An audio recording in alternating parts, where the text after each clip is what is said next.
Erotic liberty was to be recognized by custom, but the sexual act was not to be considered a service to be paid for. Woman was to be obliged to provide herself with other ways of earning a living. Marriage was to be based on a free agreement that the spouses could break at will. Maternity was to be voluntary, which meant that contraception, important, contraception and abortion were to be authorized, something of course that did not take place at that time in France.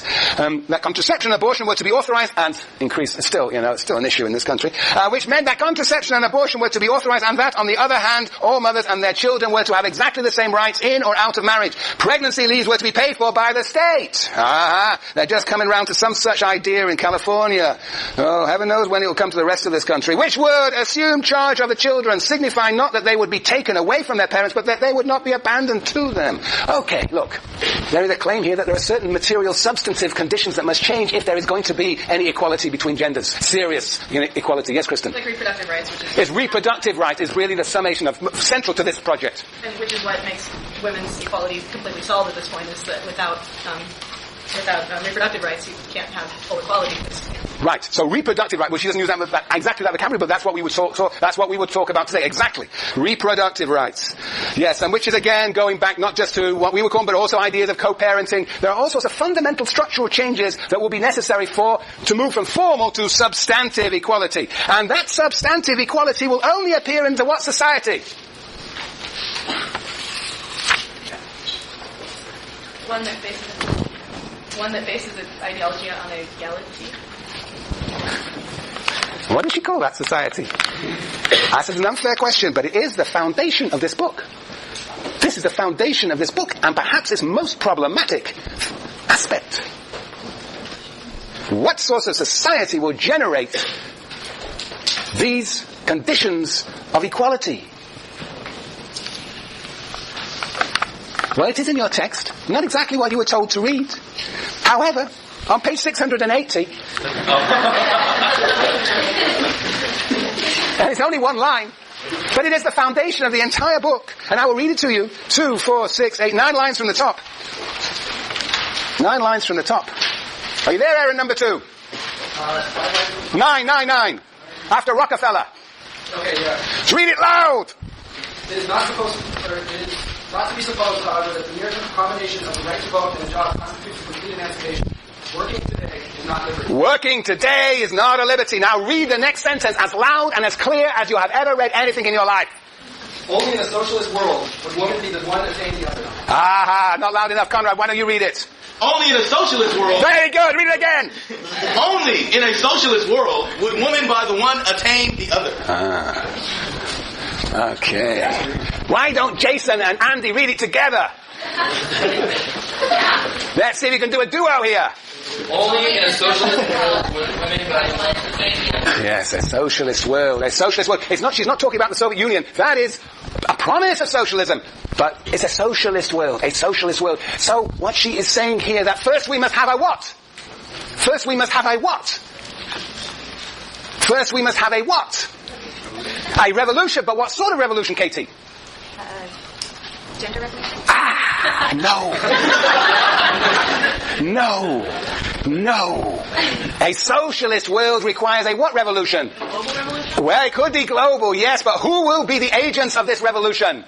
The proletariat. Simone de Beauvoir is a Marxist. You've forgotten that. As well as a emergent feminist. She is assuming that there will be a socialist revolution made by the working class, and that will lay the foundations for the possibility of gender emancipation. That will lay down the possibility of female emancipation. Yes. This is, what she's saying. She says, look, women cannot get it together. They cannot create their own revolution. We have to rely on these proletarians to forge a revolution for socialism that will lay the foundations of the possibility of gender emancipation. Women must wait. Jason, number 1. But isn't that a very narrow idea of what it means to be proletarian? So you don't think that women in the household are proletarian or women? But yes, no, women can be part of the proletariat, but it is a specifically proletarian revolution in as much as it is a firstly overthrow of capitalism. Capitalism is the profound and fundamental barrier to transforming the conditions that will create the basis of gender emancipation. That's what she is saying. Women will be part of the proletariat, but I will be proletarians in the proletariat. Not their interests as workers will be satisfied in that revolution, but not their interests as women. Okay? That's the claim here. That is my reading of this book. I think it's the correct reading, of course. How does overthrowing capitalism change the gender ideology? Right. Well, what does socialism generate? Socialism generates a profound equality. That's the claim here. So it will create the conditions, as indeed the Soviet Union promised all these things: reproductive rights, equality. So socialism promised these equalities, but didn't deliver. The true socialist revolution will in fact deliver these things. These will be the necessary conditions for true emancipation. And the question then is, what is the true emancipation? Well, what does she say? What is the true emancipation that will come with and after the socialist revolution? Well, she talks about unfortunate few words here. For example, she talks about relations between men and women will be ones of fraternity. Whoa, wasn't that between men, huh? That's what I always thought. But anyway, in the last sentence of the book, she says, on page 715, she says, what is certain, well, that's a good way to end, isn't it? What is certain, read it, Conrad. What is certain is that hitherto women's possibilities have been suppressed and lost to humanity, and that it is high time she be permitted to take her chances in her own interest and in the interest of all. Right. Now where is this? Why? 732. Oops, that's wrong. I meant the last sentence of the book. 732, my fault. Read again. That's a good sentence too. But I wanted the last sentence, my apologies. 732, the last sentence. To gain the supreme victory, it is necessary for one thing, that by and through their natural differentiation, men and women unequivocally affirm their brotherhood. Their brotherhood, Well, alright, let's look at 728. 720. This is a French meaning of brotherhood, this universal idea. This is going to be one of the criticisms of Beauvoir, that her imagination of emancipation is a male view. Well, we'll have to examine that. Look at 728. 728, the middle of the paragraph in the page. From the end of there's a big paragraph in that page. From the end of that paragraph, 2, 4, 6, 8, 10, 11 lines from the bottom of the paragraph. The fact. Are you there, Jan?